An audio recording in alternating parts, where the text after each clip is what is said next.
তৃণমূল সভাপতি রাজ্জাক খান খুন যাতে নিশ্চিত হয় তার জন্য প্রথমে গুলি এবং তারপর কুপিয়ে মারা হয়। তৃণমূল দাবি করছে এ কাজ আইএসএফ দাবি করছে তৃণমূলের গোষ্ঠীদ্বন্দ্বে এই খুন।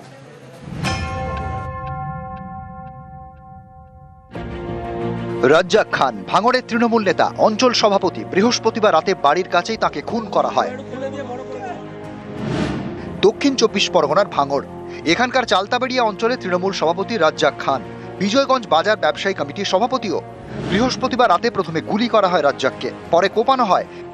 চকমরিচা এলাকায় রাতের অন্ধকারে যখন তৃণমূল নেতা রাজ্জাক খান বাড়ি ফিরছিল, সেই সময়েই অন্ধকার রাস্তাতেই তাকে লক্ষ্য করে প্রথমে প্রায় 5 রাউন্ড গুলি চালানো হয় এবং তারই পাশাপাশি তাকে মৃত্যু নিশ্চিত করতে তাকে কুপিয়ে খুন করা হয়।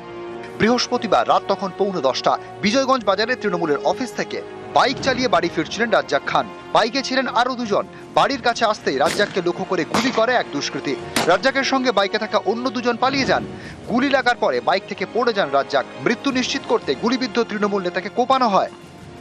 আমার ভাই বাজার থেকে বাড়ি যাচ্ছিল মিটিং সেরে, রাস্তার মাঝখানে মার্ডার করে দিয়েছে, গুলি করেছে, কোপ মেরেছে। কারা ছিল কিছু জানেন? কারা ছিল কি করে বলবো, দুষ্কৃতীরা করেছে। কোনো রাজনৈতিক কারণে কোনো হতে পারে রাজনীতি কারণ। কোনো শত্রুতা ছিল কারোর সঙ্গে? না, কারোর সাথে কোনো শত্রুতা ছিল, রাজনীতি কারণ হতে পারে। আইএসএফ আশ্রিত সমাজ বিরোধীরা এটা সম্পূর্ণ নওশাদ সিদ্দিকীর মদতে আজকে তাকে নৃশংসভাবে গুলি করে এবং তাকে কুপিয়ে খুন করা হয়েছে। ও বিকাল থেকে আমাদের 2টো মিটিং অ্যাটেন্ড করেছে। মিটিং করে ও বাড়ি ফিরছিল। ভাঙড় বিধানসভা এলাকায় এদের অস্তিত্ব বিলীন হয়ে যাওয়ার ফলে এই আইএসএফ আশ্রিত সমাজ বিরোধীরা এই ধরনের ঘটনা করছে। শওকত মোল্লা সাহেব রাজনীতি করছেন, তিনি আইএসএফ কে আমাদেরকে দেখে দেওয়ার চেষ্টা করছে।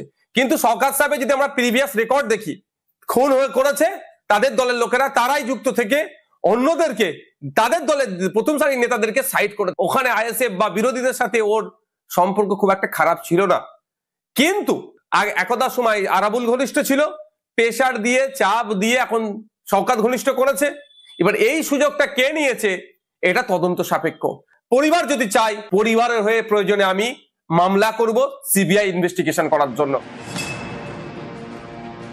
এটা তো অবশ্য কলকাতা পুলিশ দেখছে, কিন্তু আমি জানি যে মাননীয় বিধায়ক শওকত মোল্লা বলেছেন এবং তিনি একটা গুরুতর অভিযোগ করেছেন যে আইএসএফ এর হাতেই এই হত্যাটা হয়েছে। অভ্যন্তর কোনো কোন্দল নেই ওখানে।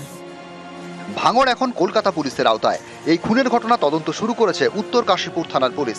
বৃহস্পতিবার রাতে ঘটনাস্থলে যান কলকাতা সিপি। উদ্ধার হয়েছে নিহত তৃণমূল নেতা রাজ্জাক খানের বাইক। ভাঙড় থেকে কল্যাণ মণ্ডল, নিউজ 18 বাংলা।